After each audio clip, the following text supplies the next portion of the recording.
જય ગૌ માતા ખેડૂત મિત્રો, મારું નામ અમરુભાઈ વલ્કુભાઈ વરુ, ગામ જૂના માલકનેસ, તાલુકો ખાંભા, જિલ્લો અમરેલી. હવે હું તમને આપણે ચોમાસાની સિઝન આવી રહી છે, એટલે આપણે પાયાના ખાતર તરીકે જે ઘનજીવામૃત કહેવાય એ બનાવવાનું છે. એટલે તમને વિડીયો લાઈવ ફેંકવો છે, બરાબર? કે ભાઈ ઘનજીવામૃત કેવી રીતે બનાવવું અને ઘનજીવામૃતનો શેમાં ઉપયોગ કરવો, બરાબર? તો ઘનજીવામૃત છે એ ગાયનું સાણ હોય તડકામાં સૂકવેલું, જે અડાયા કહેવાય, તો એને ભાંગી અને આવી મોગરી કરી નાખવાનું, ભૂકો કરી નાખવાનો. તો ભાંગીને આ સાવણો છે એ સાવણાથી સાળીને આવી રીતનું કરી નાખવાનું, બરાબર? આ સાળી અને પછી અને આવી રીતનું આપણે જે સિમેન્ટનો માલ બનાવીએ એવી રીતનું ખામણું કરી અને એની અંદર આ જીવામૃત છે, બરાબર? એટલે જીવામૃત આની અંદર આ નાખી અને ફરતું નાખીને અને માલ બનાવવાનો, કાપી નાખવાનો, બરાબર? આ તમે જોઈ રહ્યા છો. હવે આ જે 100 કિલો ઘનજીવામૃત હોય, 100 કિલો ઘનજીવામૃત, 100 કિલો ઘનજીવામૃતમાં એને 10મા ભાગનું જીવામૃત નાખવાનું, બરાબર?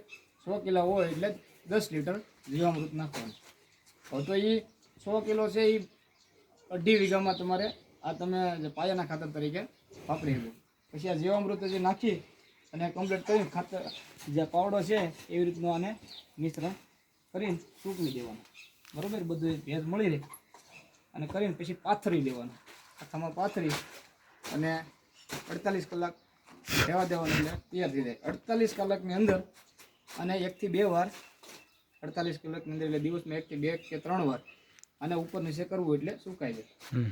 આ સુકાઈ જાય ઘનજીવામૃત એટલે પછી સુકાયા પછી જે એમાં ગાંગડી થઈ ગયું એને ભાંગીને આપણે કોથળામાં ભરી લેવાનું. કોથળા લઈને હવા મળી રહે એટલે જે ઓલા જે બોરા કહે એ બોરામાં ભરી લેવાનું, બરાબર?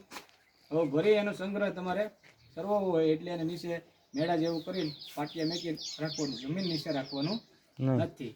કેમ કે આની અંદર ભેજનું પ્રમાણ મળે એટલે ફૂગ થાય અને આની અંદર આજે આ બેક્ટેરિયા જીવામૃત છે એમાં બેક્ટેરિયા છે, બરાબર? આમાં બેક્ટેરિયા આપણે નાખીએ છીએ એટલે આ સૂક્ષ્મ બેક્ટેરિયામાં અત્યારે સૂક્ષ્મ રૂપ રહી છે. જેવું તમારે ચોમાસું આવે અને વાવણી થાય એટલે તમે જે પાયાના ખાતર તરીકે નાખો એટલે એ બેક્ટેરિયા કામ કરવા મળે છે, બરાબર? અને આને મેળો બનાવી અને રાખી મેકવાનું. આ 1 વર્ષ દિવસ તમે આનો ગમે ત્યારે ઉપયોગ કરી શકો છો, પણ તડકામાં નાખવાનું નથી. ભેજવાળું વાતાવરણ ત્યારે તમે નાખી શકો પાયાના ખાતર તરીકે, બરાબર? હવે આને 100 કિલો 2.5 વીઘામાં 100 કિલો ઘનજીવામૃત નાખવાનું, બરાબર?